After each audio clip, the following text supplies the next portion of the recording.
La Nationale 3 à présent avec Fourian à Fourian hier soir, le Sporting Club de Bastia disputé face à Bastia Borg son match en retard de la 3e journée. Une belle occasion de signer une 2e victoire consécutive. Les Bleus ne l'ont pas manqué comme l'ont constaté Sébastien Bonifay et François-Albert Bernard. Et regardez.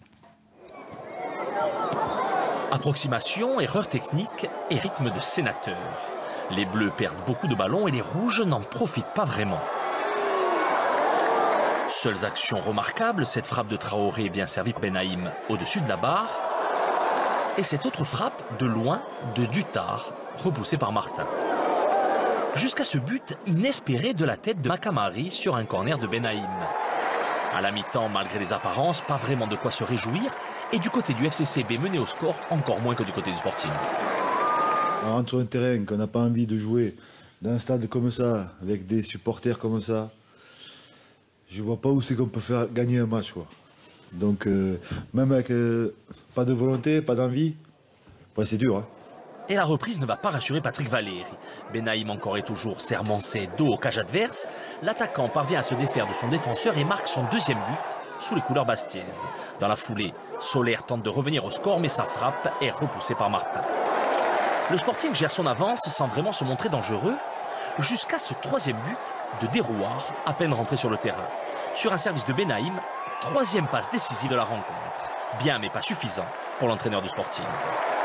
Une victoire certes, 3-0, ça fait plaisir.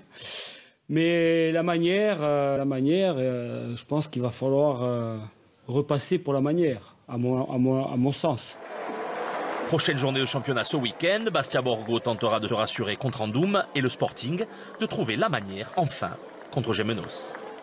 2e victoire consécutive donc après celle remportée le week-end dernier lors de la 7e journée face à Luciana sur le score d'1-0. Les autres résultats à Aubagne, le leader est venu s'imposer 4-0 sur le terrain de Bastia Borg. La CA s'est inclinée à domicile face à Saint-Rémy 3-1. L'Étoile n'a pas fait le poids sur le terrain du Pontet 3-0. Enfin l'Île Rousse s'est inclinée de peu au Canet 3-2. Bati Gentil, peut-on dire que le Sporting est enfin lancé dans sa course à la montée, dans la course à la montée? On le souhaite. Hein. Bon, maintenant... Après les dires de leur entraîneur, il n'y avait pas la manière. Alors peut-être ils sont encore eux aussi à la recherche de leur marque et de leur réel potentiel.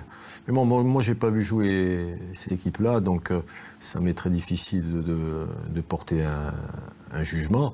En tous les cas, ce qu'il faut dire, c'est que si le Sporting veut vite retrouver un championnat qui correspond à son standing, bien sûr.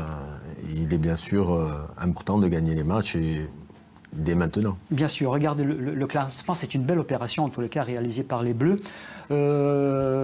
Aubagne mène le bal avec 14 points à la faveur de son succès hier soir et avec 9 points, je viens de le dire. Le Sporting pointe en 6e position et compte 2 matchs de retard, il ne faut pas l'oublier. 9 points également pour la CA qui est 7e. Luciana recule à la 4e place et compte désormais 11 unités. Ensuite on trouve à la 12e, 13e et 14e place Bastia Borg, l'Île Rousse, l'Étoile. Tous 3 sont relégables. Et les matchs à venir, regardez, c'est très important. 8e journée, ça va se passer ce week-end.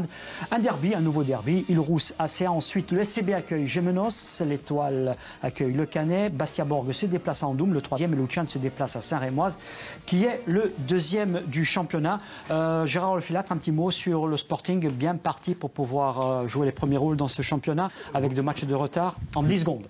La route sera longue, mais c'est tout le bonheur qu'on leur souhaite, parce qu'ils méritent d'être au-dessus, bien sûr. Hector Cabella, votre sentiment? Mon sentiment, il faut qu'ils évacuent tout ce qui s'est passé. Hein. Je pense dans la tête des joueurs, il y avait pas mal de choses. Et je pense qu'ils retrouveront très rapidement leur place dans le football professionnel. Bien sûr, on pense football et rien que ça. En tous les cas, c'est bien parti, puisque 2 victoires consécutives. Maintenant, il y a un beau programme à venir encore. En tous les cas, messieurs, je vous remercie d'avoir participé à cette émission. Gérard Olfilâtre, ça fut un grand plaisir. Hein, vous, l'ancien gardien de but du GFCA dans les années 70. Hein. Le temps passe. Bati Gentil, merci. Nous, on se revoit très bientôt. Hector Cabella, bonsoir. On vous souhaite le meilleur. Hein, également à votre fils Rémi, hein, sous les couleurs de la Saint-Étienne. Merci à vous de nous avoir suivis. On vous souhaite une excellente soirée à l'écoute de nos programmes. Bonsoir et merci.